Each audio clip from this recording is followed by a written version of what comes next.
JD Vance had something to say about this whole situation.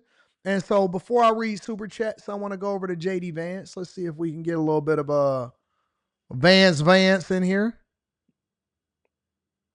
This is what JD Vance. Now listen, I will tell you this. The minute that the vice president of the United States of America decides that he wants to get involved in the conversation, you catching charges, bro. Hi, Haley B. Miller, Cincinnati Enquirer. Have you seen footage in Cincinnati of a recent street fight, and what concerns do you have about that, given that that's your home city? You said a street fight in Cincinnati? I have not seen this.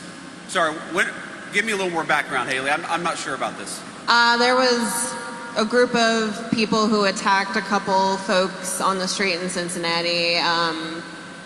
Senator Bernie Moreno, some others have spoken out about it, have been critical of it. Okay, yes. So what I saw, and I haven't seen the full context, but what I saw is a mob of lawless thugs beating up on an innocent person, and it's disgusting. And I hope every single one of those people who engage in violence is prosecuted to the full.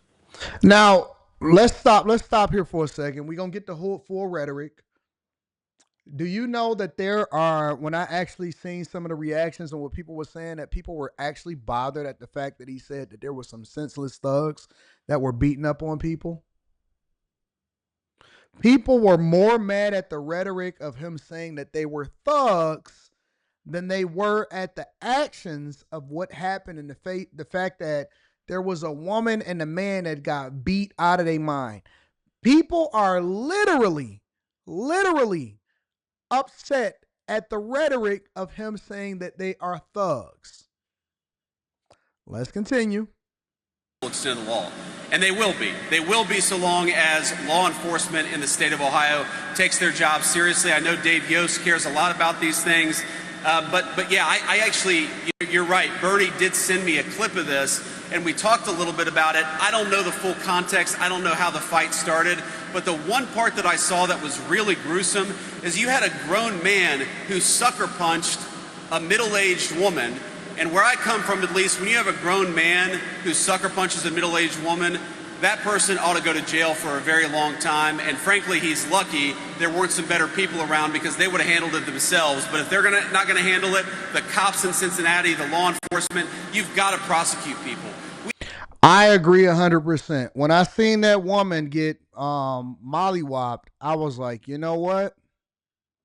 I'm not really sure how people can continue to justify. I'm not. When I seen that woman get hands put on her and how she got hit, I was like, that's crazy, bro.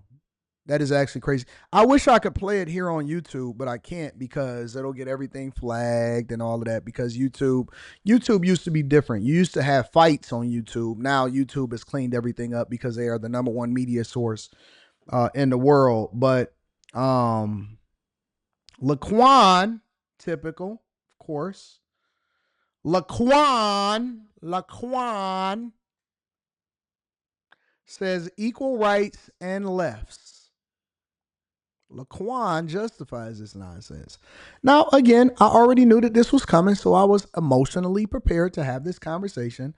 And Laquan thinks that it's justified to stomp on people, kick people, hit women, beat them up in the street, and all of that. That's what Laquan thinks makes sense. Laquan with no profile photo, and that's the only reason why I'm having this conversation, is because his name is Laquan and it doesn't have a profile photo. Laquan thinks that it's logical for you to beat the brakes off of people and do this. Y'all gotta see the beginning of the video. The white guy started it by slapping a black guy. This is why we will always fill up at least 50% of the prisons. Is because we don't know when to walk away. We don't know when to not be outside past 3 o'clock.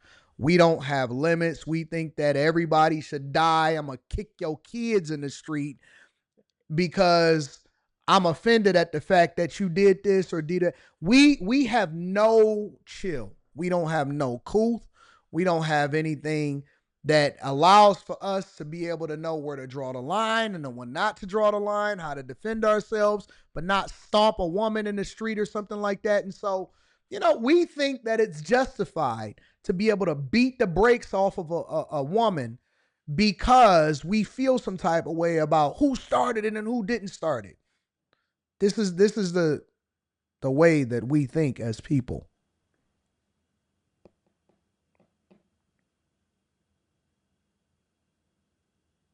This is the way that we think as people.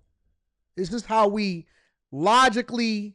Now, never mind the fact that these guys are going to be prosecuted to the furthest extent of the law, especially when you find yourself at the behest of the Vice President of the United States of America. When he mentions it, if you don't think that these guys. Now, and I want y'all to be very mindful of this, right? Because I am a solutions-oriented individual, meaning that I want the best possible outcome for everybody, right? And there's so many different things that we could have prevented. Oh yeah, look at Damien. We know Damien is a troll, so shout out to Dame. Shout out to Dame time. But we know, right? We know this. At some point, you would think that we would say, you know what? I don't want to get felony charges. I don't want to have to do 2 to 3 years in prison.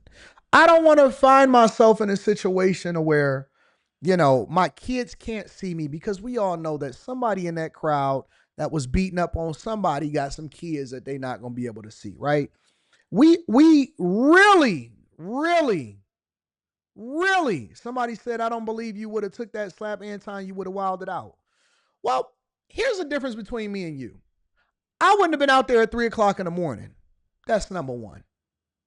Number two, I wouldn't have been out there kicking it with people and having conversations with thugs. That's number two. Number three, I would have never been out there hanging out with my girl at 3 o'clock in the morning with thugs. Number four, I would have never been outside at 3 o'clock in the morning arguing with thugs. Number five, I would have never been in Cincinnati at 3 o'clock in the morning arguing with thugs. Listen, I need y'all to stop trying to put me in your situations. I'm not going to ever be in your situations because I am not you. I don't think like an N-word. They be doing it. Anton, what would you do if your daughter would? What do you mean? My daughter is always going to be safe with me. I teach proactive measures to not put yourself in this situation in the first place. I can't imagine. I don't even put myself in that scenario. I don't even have the mindset to think that this would happen. If anybody has ever seen me in person, if anybody has ever seen me out of town, I travel with security. When the party is over, even at my meetups, I'm going back to my hotel. Anton, you going to the after party? No, I'm not going to the after party. I have a live stream that I got to do in the morning. I have a flight that I have to catch. I am not going to be in the same situation as you. So when you always say, well, Anton, what would you have did? Not be at the Cincinnati Jazz Fest at 3 o'clock in the morning arguing with you and your friends. That's what I would have did.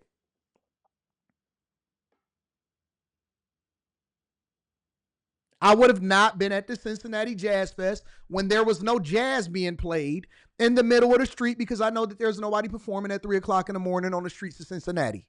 Have you ever been to Cincinnati? I have. Have you ever been to Cincinnati? I have. I would rather be at home getting stroked by a chick than sitting there arguing with you in the middle of the street at 3 o'clock in the morning, knowing that you ain't up to no good. Knowing you ain't got nothing better to do but than to crash out. That's the difference between me and you. Anton, what would you have did? I would have been at home sleeping, waking up, I would have been doing exactly what I'm doing right now. Making money live streaming off of the fact that you're getting arrested and you will be doing 3 years in jail. I'm going to make money off this video. You're going to go to prison, buddy. That's the difference between me and you. I make money off of your misfortune, and then the taxpayers pay to lock you up. And now the vice president is talking about you. So you would think that we would be more proactive, or we had a mindset to move differently as a culture, instead of, because it ain't, the thugs is gonna do what thugs do. The problem is the people that justify the logic and the nonsense, instead of saying we need to do better, we need to hold ourselves accountable, we need to move differently. But no, you a real N-word. You him. You really him. You really them. You really an N-word. We've had way too much lawlessness on the streets of great American cities. How many of you all have wanted to go to downtown Akron or downtown Canton or downtown Columbus for a meal, but you're worried because the local authorities in these big cities have allowed lawlessness to run wild? We have got to make great American cities safe again for families and children. If you want to take your wife or your children out for a meal, you shouldn't be worried about street violence. And the only way to destroy that street violence is to take the thugs who engage in that violence and throw their asses in prison. And that's not, now you got the vice president on you behind. Now you got the vice president on you, pushing lawmakers to hit you with the stiffest penalties possible. The lawmakers is on you with the stiffest penalties possible. Yo, don't you get tired? Like, think about 40 years on this earth is a long time. 40 years on the face of this planet is a very long time. If you have been here for 40 years, I'm 43 years old. You ain't learned nothing. You don't know how to how to get yourself out of trouble. You don't know how to avoid confrontation. You can't spot a problem situation or a problem, something that could jump off, and you're not preventative. If you live to be 40 years old, and you was raised in an inner city, and you made it out, and you somehow found yourself able to become successful, and whatever right success looks like, you're telling me that you're still doing the same thing that you would have done 20 years ago? That's the conversation that we having? At 40, you think I'm supposed to think like you?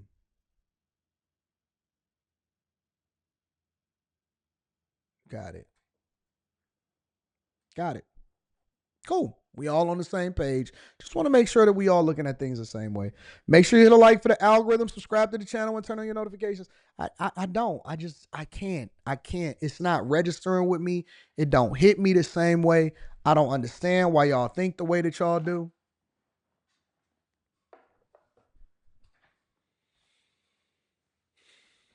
Y'all be telling me about how bad cities are sometimes. I go to them and I'll be like, this is a great city. This is awesome. You know why? Because I'm usually in the spaces where people like to obey the law in your city. Because every city has a hood. Every city has a situation. Every city got a negative place. Every single city, and most major cities in the United States of America, there's a degenerate aspect or some degenerate streets that you drive down. I'm not interested in seeing those streets anymore. So when I go to a city or when I go to a state, oh man, it's awesome here. Man, I can't believe it. It's so hood. No, it's hood where you like to go. It's not hood where we went. We went to the place where we got a lot of police officers, and the who's who that's here, they went to the same event that I went to, and we know that it's a lot of protection there. I love your city because I go to the part of the city that's got love in it. You go to the part of the city you want to go see with a hood, and yo, I want to go see the ex-drug dealer street. Why?